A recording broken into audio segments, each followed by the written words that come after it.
கடந்த 4 ஆண்டுகளில் கடப்பிதழ் ஊழல் சம்பவங்களுடன் தொடர்புடைய 41 மலேசிய குடிநுழைவுத்துறை அதிகாரிகள் மீது ஒழுக்க நடவடிக்கைகள் எடுக்கப்பட்டு அவர்களில் 20 பேர் பணி நீக்கம் செய்யப்பட்டுள்ளனர்.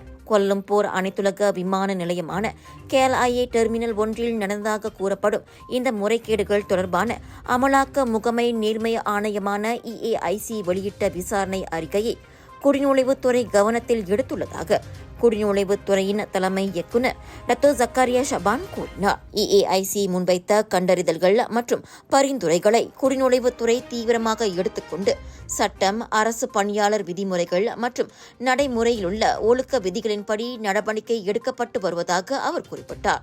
மேலும் 2025 ஆண்டில் EAIC பரிந்துரைத்த 61 வழக்குகள் அனைத்தும் சம்பந்தப்பட்ட குழுக்களில் பரிசீலிக்கப்பட்டு உரிய நடவடிக்கை எடுக்கப்பட்டதாகவும் நேர்மை, பொறுப்புணர்வு மற்றும் நல்ல நிர்வாகத்தை உறுதி செய்வதில் குடிநுழைவுத்துறை மிகவும் உறுதியாக உள்ளது.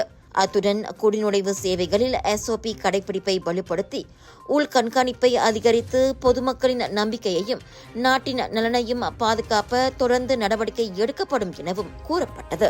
பூஜை மேடை தயாரிப்பில் 10 ஆண்டுகள் அனுபவம் வாய்ந்த தாமரை பூஜை மேடைகள் நிறுவனம்.